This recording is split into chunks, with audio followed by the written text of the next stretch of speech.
Hello hi teachers, welcome back to our channel learners plus. ఈ రోజు వీడియోలో వచ్చేసి విద్యా దృక్పథాలకు పార్ట్ 1 అంటే వేదకాలం నాటి విద్య గురించి అయితే ఇక్కడ ఎక్స్ప్లెయిన్ చేస్తాను. టోటల్గా 5 మినిట్స్ అనేది 5 మినిట్స్ ఆర్ 4 మినిట్స్లో వీడియో అనేది కంప్లీట్ అయిపోతుంది. సో ప్రతి బిట్ ఇప్పుడు డిఎస్సికి మీరు ఎలా చదవాలంటే ప్రతి బిట్ ఇంపార్టెంటే అనమాట. దీంట్లో ఇంపార్టెంట్ బిట్స్ అనేవి ఏముండవు. సో 5 మినిట్స్ క్లాస్ వినడం ద్వారా ఒక టాపిక్ అనేది పూర్తిగా మీరు నేర్చుకోవచ్చు. నేను టెక్స్ట్ బుక్ ఓరియెంటెడ్ బిట్స్ అయితే ఇక్కడ నేను ఎక్స్ప్లెయిన్ చేస్తాను. సో ఎక్కడ స్కిప్ చేయకుండా వీడియో అనేది పూర్తిగా చూడండి. వీడియో మీకు నచ్చితే తప్పకుండా లైక్ అండ్ షేర్, సబ్స్క్రైబ్ అనేది చేయండి. వీడియో లేట్ చేయకుండా వీడియో అనేది స్టార్ట్ చేస్తాను.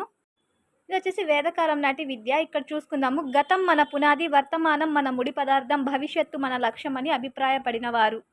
గతం మన పునాది, వర్తమానం మన ముడి పదార్థం, భవిష్యత్తు మన లక్ష్యం అని అభిప్రాయపడిన వారు. ఆన్సర్ వచ్చేసి అరవిందుడు.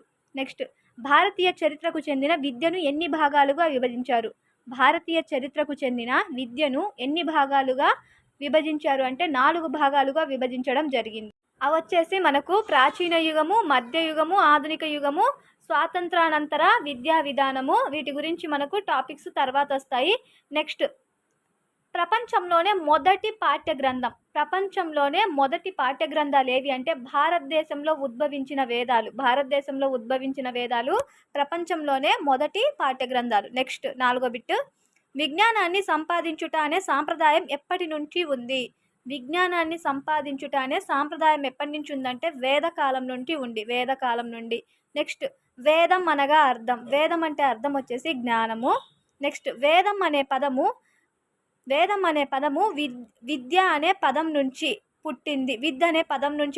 అక్కడ విద్ అనేది స్కిప్ అయిందండి. వేదం అనే పదం విద్ అనే పదం నుంచి పుట్టినది. విద్ అనగా అర్థం ఏంటి అంటే టు నో తెలుసుకోవడము లేదా టు నో అనేసి అర్థము. నెక్స్ట్, భారతదేశంలో మానవత్వం విస్తరించిన తర్వాత మొట్టమొదటిసారిగా పుస్తక రూపంలోకి వచ్చింది. భారతదేశంలో మానవత్వం అనేది విస్తరించిన తర్వాత మొట్టమొదటిసారిగా పుస్తక రూపంలో వచ్చింది ఏది అంటే ఋగ్వేదం. నెక్స్ట్ 8th బిట్, ఉపనిషత్తుల సారాంశం ఏంటి అంటే మూర్ఖత్వము మరియు అజ్ఞానాన్ని తొలగించడం ద్వారా మోక్షం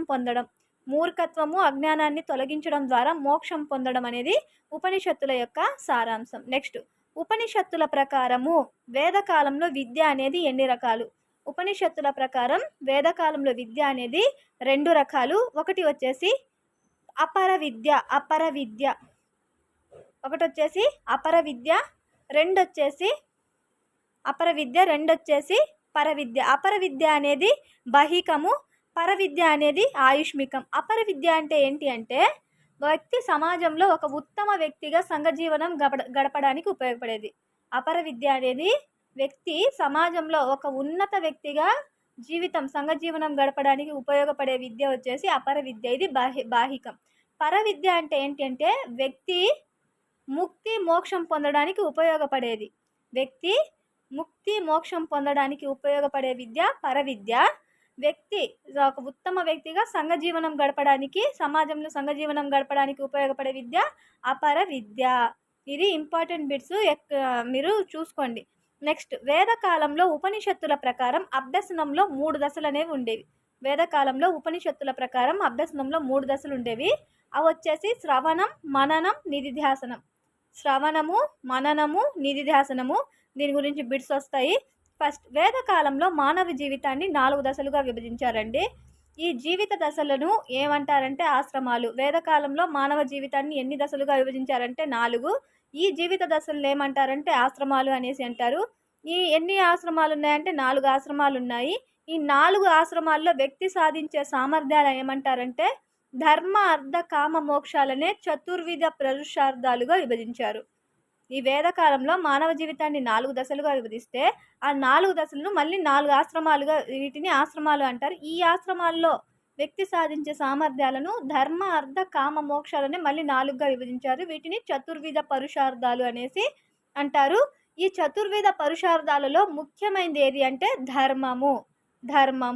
ఇందులో ఈ 4 వచ్చేసి బ్రహ్మచర్యం, గృహస్థశ్రమ, వనప్రస్థ, సన్యాస.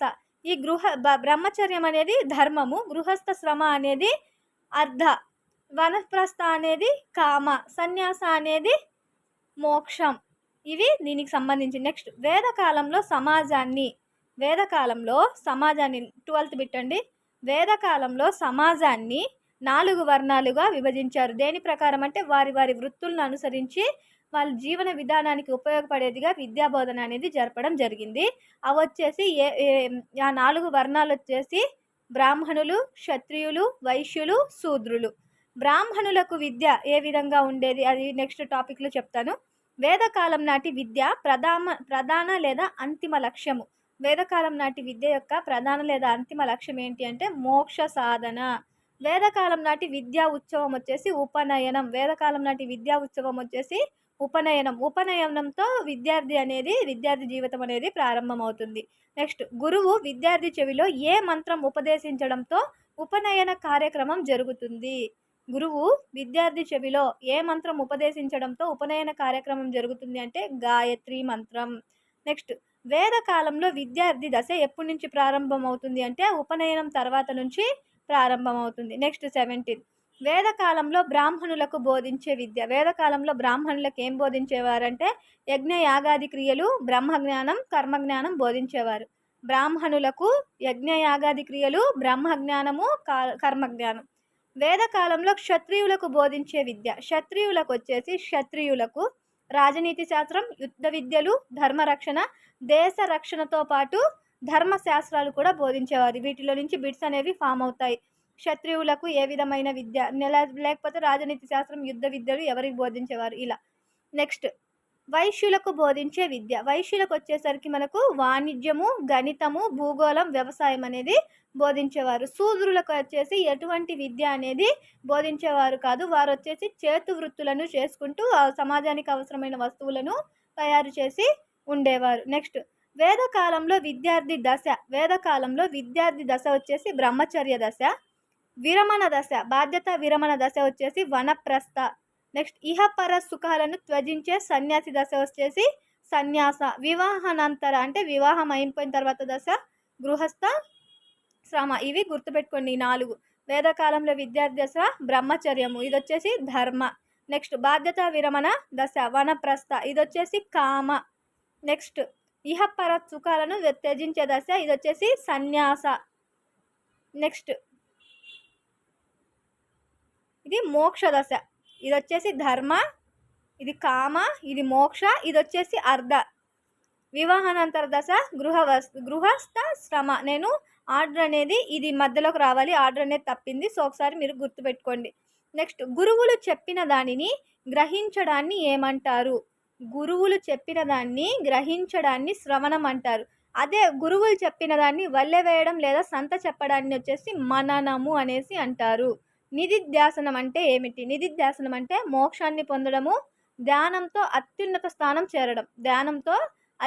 స్థానం అనేది చేరడం. దీని ద్వారా సత్యాన్ని గ్రహించవచ్చు. నిధిధ్యాసనం చెందిన వారు మోక్షాన్ని పొందుతారు. అదేవిధంగా ధ్యానంతో అత్యున్నత స్థానం చెందుతారు. నెక్స్ట్ ఉపనిషత్తుల కాలం వచ్చేసి క్రీస్తు పూర్వం 300 వరకు ఉంది. నెక్స్ట్ వేదకాలం వచ్చేసరికి మనకు క్రీస్తు పూర్వం 1000 వరకు. నెక్స్ట్ బిట్ ధర్మశాస్త్ర కాలం వచ్చేసి క్రీస్తు పూర్వం 1000 నుండి క్రీస్తు శకం 500 వరకు ఉంది. నెక్స్ట్ ఉపనయనం ప్రారంభించాలంటే విద్యార్థులకు ఉండవలసిన కనీస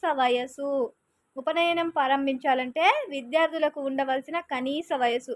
బ్రాహ్మణ విద్యార్థికి వచ్చేసి 8 సంవత్సరాలు ఉండాలి, గుర్తుపెట్టుకోండి. బ్రాహ్మణ 8 సంవత్సరాలు, క్షత్రియులకు వచ్చేసి 10 సంవత్సరాలు, శూద్రులకు వచ్చేసి 12 సంవత్సరాలు. ఉపనయ దశ బ్రాహ్మణులకు 8, క్షత్రియులకు 10, శూద్రులకు 12 సంవత్సరాలు అనేవి ఉండాలి. ఉపనయనం తర్వాత బాలకులను ఈ విధంగా పిలిచేవారు. ఏ విధంగా అంటే బ్రహ్మచారులు లేదా అంతేవాసి లేదా ఆశ్రమవాసి అంతేవాసి లేదా గురుకులవాసి. బ్రహ్మచారులు లేదా అంతేవాసి లేదా గురుకులవాసి అని ఉపనయనం తర్వాత బాలలను పిలిచేవారు. వేదకాలంలో పాఠ్య ప్రణాళిక వచ్చేసి వేదాలు, ఉపనిషత్తులు, ఇతిహాసాలు, 3Rs అనేవి బోధించేవాళ్ళు. మళ్ళీ గుర్తుపెట్టుకొని వేదకాలంలో పాఠ్య ప్రణాళిక వేదాలు, ఉపనిషత్తులు, ఇతిహాసాలు, 3Rs. 3Rs అనగా 3Rs అంటే ఏంటి అంటే చదవడం, రాయడం, అంకగణితము, అర్థమెటిక్. నెక్స్ట్ వేదకాలంలో విద్యా సంస్థల్ని ఎన్ని రకాలుగా విభజించారంటే 3 రకాలుగా విభజించారు. అవి వచ్చేసి గురుకులం, పరిషత్, సమ్మేళన్.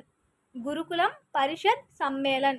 ఇక్కడ మళ్ళీ బిడ్స్ గురుకుల్ అంటే ఏంటి అలా ఫామ్ అయితే చేస్తారు.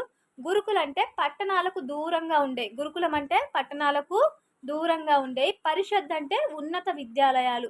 సమ్మేళన్ అంటే రాజులు అనేవారు పండితులను గౌరవించే స్థలాలను సమ్మేళన్ అంటారు. రాజులు పండితులను గౌరవించే స్థలాలను ఏమంటారంటే సమ్మేళన్. ఇలా బిట్ అనేది ఫామ్ చేయడం జరుగుతుంది. నెక్స్ట్ వేద కాలంలో బోధనా భాష వల్ల బోధనా భాష ఏంటి అంటే సంస్కృతం. 36 బిట్ అండి. నెక్స్ట్ 37 వేద కాలంలో బోధన ప్రధానంగా ఏ పద్ధతిలో జరిగేది? వేద కాలంలో బోధన అనేది ప్రధానంగా మౌఖిక లేదా వాచిక పద్ధతిలో, వాచిక అండి, వార్షిక కాదు, వాచిక, అది వాచిక పద్ధతిలో జరిగేది. నెక్స్ట్ ప్రగతి గల విద్యార్థులు తోటి విద్యార్థులకు బోధన సాగిస్తారు. ఈ పద్ధతిని మన దేశంలో గమనించిన వ్యక్తి ఎవరు అంటే బెల్. ఈ పద్ధతినే ఏమంటారంటే బెల్ సిస్టమ్ అనేసి అంటారు. బెల్ సిస్టానికి మరొక పేరు వచ్చేసి మానిటోరియల్ పద్ధతి. మానిటోరియల్ పద్ధతి. స్త్రీ విద్య ఏ విధంగా ఉండేదంటే ఫస్ట్లో వేదకాలంలో వచ్చేసి స్త్రీకి ఉపనయ కర్మలు అనేవి ఉండేవి. స్త్రీకి ఉపనయ కర్మలు నిషేధించిన కాలం వచ్చేసి మనస్మృతి కాలం. మనస్మృతి కాలము. నెక్స్ట్ వేదకాల విద్యా విధానంలో ఉపాధ్యాయుని పాత్ర ఏ విధంగా ఉండేదంటే గురువును దైవ సమానంగా భావించేవారు. తల్లి బిడ్డల సంబంధం అనేది ఉండేది గురువుకు శిశువుకు మధ్య. ఉపాధ్యాయులు విద్యార్థుల మధ్య జ్ఞానపరమైన ఆధ్యాత్మిక పరమైన సంబంధాలు అనేవి ఉండేవి. ఇది వచ్చేసి వేదకాలానికి సంబంధించిన విద్యా విధానం. నెక్స్ట్ దాంట్లో వేదకాలాంతర విద్య గురించి ఎక్స్ప్లెయిన్ చేస్తాను. ఈ వీడియో నచ్చినట్లయితే నాకు లైక్ ఇవ్వండి.